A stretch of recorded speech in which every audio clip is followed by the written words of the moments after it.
Currently, the convener of ESG, Environmental Stewardship Greensboro.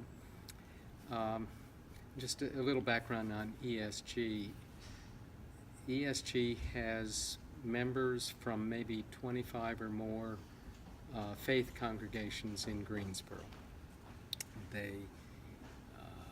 People who affiliate with us believe that caring for the earth, caring for all creatures and for the future of the earth is a faith imperative, not just a nice environmental thing to do. We do some advocacy. Right now, the main thrust of our advocacy is toward clean energy, toward what some people would call decarbonizing or decarbonization, drawing down carbon dioxide pollution and other contributors to the climate change crisis.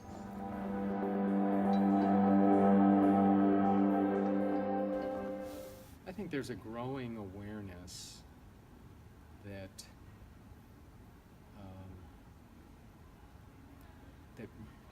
that collectively we need to get our power from cleaner sources.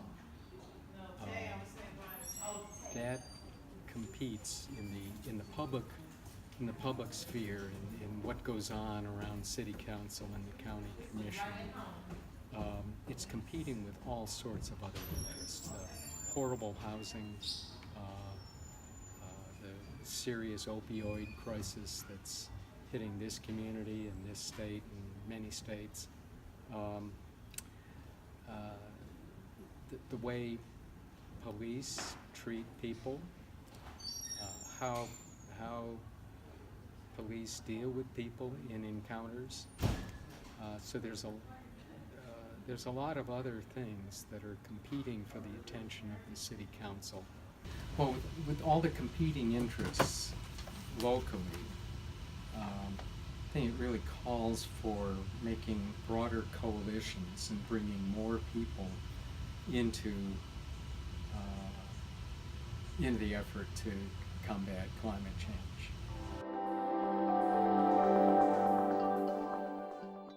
Duke Energy controls the grid, and they have this sunk investment in all of their existing power plants. But they, over time, have the financial capacity and wherewithal to change, to move toward 100% renewable sourcing.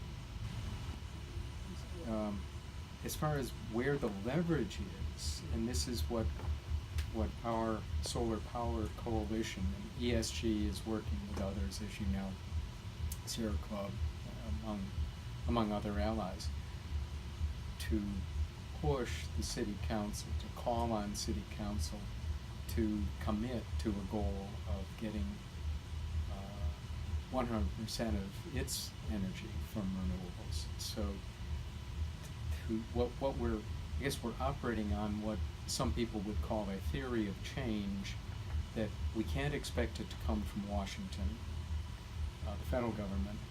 We should expect it of our local leaders here in Greensboro and Guilford County. And think of the school system. Every single school has so many rooftops. Think about the bleachers at athletic facilities. Well, you could put a little canopy over it and have solar rooftops on top of shielding some of the bleachers. It's going to cost money, but there are ways of, because solar will generate income. It's not just a nice thing to do. It has a payback period that could make sense. But so our thrust right now is to get the Greensboro City Council and then eventually the County Commission to commit themselves and us all to 100% renewable sourcing.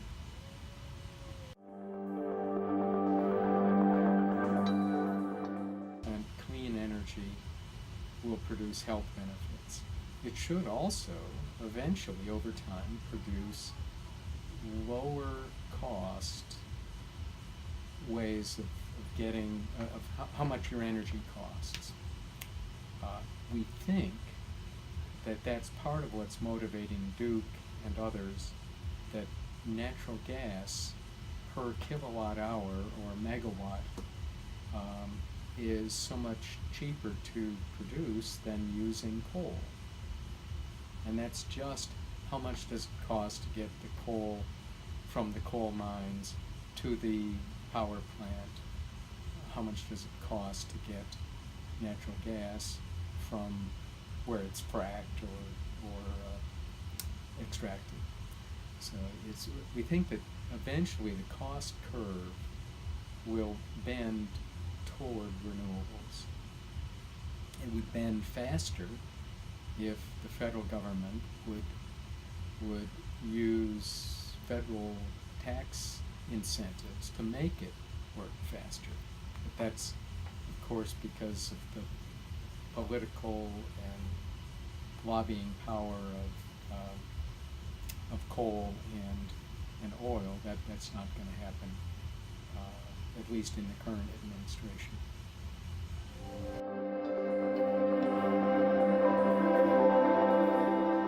I myself, personally, and Environmental Stewardship Greensboro are totally supportive and eager to move aggressively toward 100% clean, renewable energy.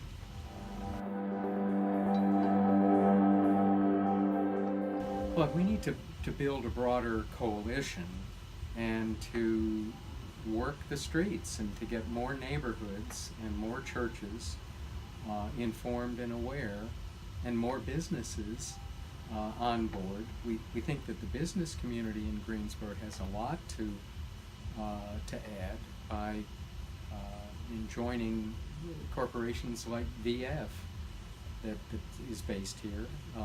They have a global commitment to sourcing, eventually sourcing 100% of their energy needs from renewables. So we think that makes sense. Businesses see it, and individuals and congregations, I think, can make a huge impact by joining the coalition.